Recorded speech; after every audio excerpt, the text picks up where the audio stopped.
suivant, il est donc adopté. Le vœu suivant, OGM et Santé, qui le défend? Monsieur Keller. Merci de me donner la parole. Alors, juste vous signifier que ce vœu s'intitule pour des études indépendantes. Et si vous me permettez, je vais donner un peu le cadre international, le cadre national, pour que chacun soit à même de décider si ce vœu a une légitimité ici. Je rappelle quand même que la région n'a pas de compétences sanitaires, hormis celles qu'on lui a déléguées il y a peu de temps pour les générations futures, l'alimentation des lycées. Mais nous pouvons penser, comme citoyens et comme élus, qu'on a un devoir par rapport à des problèmes sanitaires. Et j'interpelle le président qui risque de rencontrer Stéphane Le Foll lié au vœu qu'on vient de voir, pour lui signifier que l'interpellation ne concerne pas seulement notre région, mais l'ensemble des régions qui, depuis 2004, suite à notre délibération qui a été prise en 2004, ont pris des décisions concernant la problématique OGM. La question est assez simple. En 1986, les OGM ont été autorisés aux États-Unis et ils n'ont pas été autorisés par hasard. Le législateur ne savait pas comment faire. Alors, pour contourner la loi, liée à des pressions diverses et variées, à des conflits d'intérêts, on a inventé la notion d'équivalence en substance. Et c'est cette notion d'équivalence en substance liée à du lobbying de grandes firmes américaines qui est rentrée aux États-Unis pour autoriser les OGM. Et puis il se trouve que la problématique est arrivée en 1996 en Europe et particulièrement en France. Et elle est revenue à travers le diktat de l'OMC, c'est-à-dire probablement absence de législation concernant les OGM, sa recherche et son autorisation. Et à partir de ce moment-là, on s'est basé sur des références qui étaient le brevet. En deux mots, ça veut dire l'équivalence en substance, ça veut dire quelque part un architecte qui fait une maison avec 1000 briques, il les agence d'une certaine façon et en équivalence, ça voudra dire que toutes les maisons qui ont 1000 briques agencées différemment seront autorisées d'être bâties sur le territoire. Ou alors, un autre exemple, comme le dit si bien Albert Jacquard, 1 plus 1 égale 2, mais 1 et 1 égale n'importe quoi. Et le problème du vivant, le vivant, c'est un tout. Ce n'est pas un ensemble infini, c'est un tout. Et la question de la recherche concernant les problématiques des PGM, en l'occurrence, et non pas OGM, c'est un terme de communication, elle est posée à l'heure actuelle suite à une étude qui a été menée par le CRIGEN. Je vous rappelle que le CRIGEN, c'est le pendant de la CRIRAD concernant le nucléaire, c'est-à-dire un organisme indépendant qui a essayé, quelque part, d'interpeller d'une manière ou d'une autre avec des chercheurs.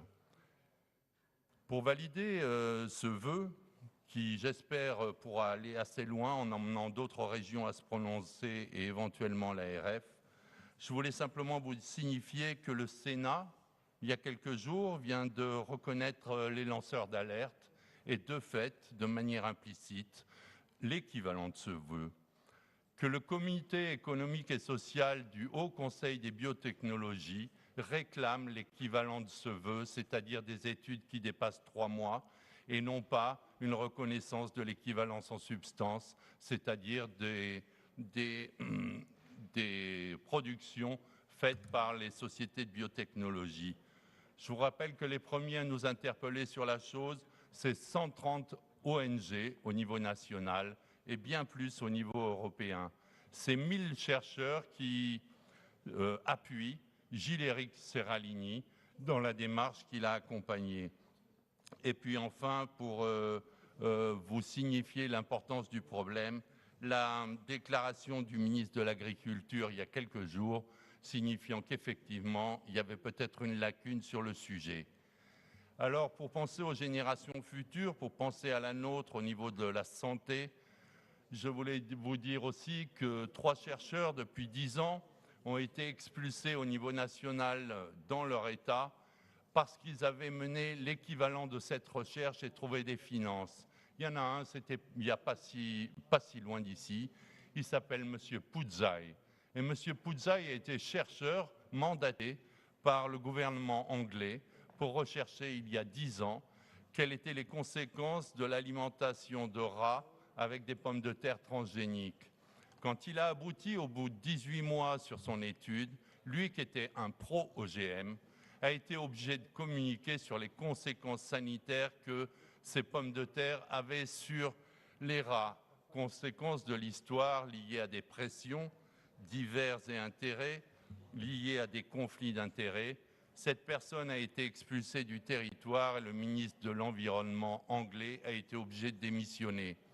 Juste pour vous signifier que quelque part, si nous ne prenons pas garde à la possibilité que nous avons de demander au gouvernement de faire des études indépendantes et de le réclamer au niveau européen, nous serons demain, et c'est ce que nous risquons au niveau européen, régentés par une réglementation qui sera liée à l'équivalence en substance.